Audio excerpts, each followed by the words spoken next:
morning, friends, and welcome back to my kitchen. Tonight we are going to be pressure canning an amazing dinner that anybody can have at any time just by opening it. So what we're going to be making is beef stew, and I have all the ingredients ready, so let's get started. All right, friends, so we are at the stove, and our first step is we are going to brown our meat. So I have 5 pounds of stew meat that we need to brown, and I'm going to do that in batches. So you're going to take a non-stick pan and you're going to put some olive oil or vegetable oil into your pan and start browning up your meat. Once that is done, we're going to go ahead and set that aside and get started on our next step. Once your meat has browned, we're going to go ahead and transfer it to a stainless steel pot, and it's going to stay there as we continue to cook the rest of the meat. All right, friends, so our meat is browned and it's inside of this stainless steel pot. Now we're going to go ahead and add the rest of our vegetables to that. So to this meat, we are going to be adding 12 cups of potatoes. These potatoes are from my garden. Really excited for that. Then you're gonna be adding 8 cups of carrots, 3 cups of celery, 3 cups of onion. The recipe does not call for garlic, but I love garlic, so I'm adding 3 teaspoons of garlic, 4.5 teaspoons of salt,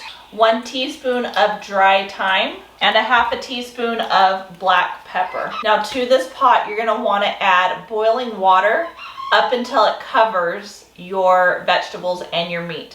Then we're going to stick it on the stove and we're going to let it come to a boil. Once it comes to a boil, then it'll be ready to be put into our clean, sterilized mason jars for the canner. And that just covered our vegetables and our meat. So I'm going to get it on the stove and let it come to a boil. All right, friends, our stew has come to a boil, and now it's time to go ahead and place them into our clean mason jars. So I have pint-sized jars that I'm using. I didn't want to use the quart size because I feel a pint size is a lot more usable in the family versus the big one. So one person can take it and warm it up and eat it. So let's go ahead and fill our jars with our stew. You're going to make sure that you're leaving headspace at the top, and you need 1 inch of headspace. So use this to go ahead and get any bubbles out. All right, so then we're going to check the headspace, and we need 1 inch, and we are right at 1 inch of headspace. So I'm going to go ahead and put this over to the side and move on to our next jar. This is clearly too much.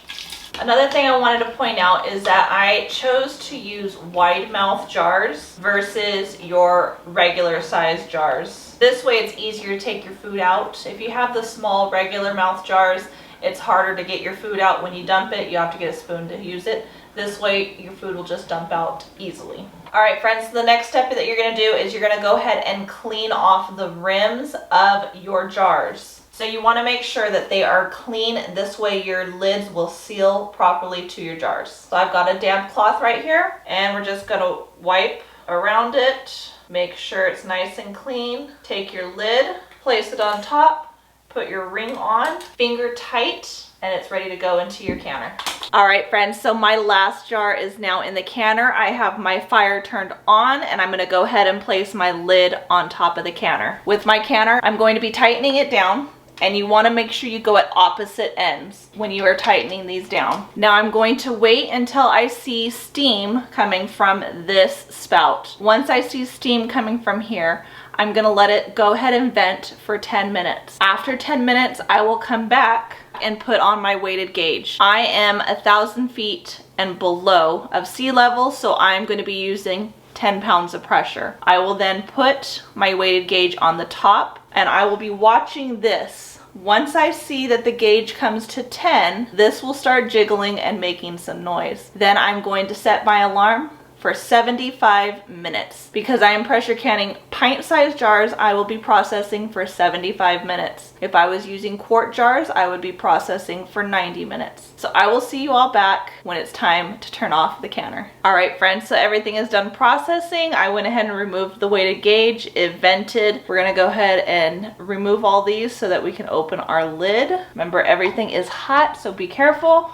And we're gonna do that diagonally just as we tightened it. We're gonna remove it the same way. Open your lid away from you. The steam does not hit you. It will burn your face. All right, so we're gonna go ahead and remove these one at a time. You wanna make sure that you are putting them on a cloth on your table. Do not put them directly onto the table. The tables are cold and it will shock them and could cause them to break. Make sure you have a towel put down before you place your jars on the table. All right, friends, and there we have it. I've got 16 jars jars of beef stew ready to go into the pantry for anybody to use. If I'm not home or I just don't feel like cooking dinner and it's just me, I can get this. Or if I'm gone and my husband is home alone and he doesn't want to cook anything, he can just take this out and eat it.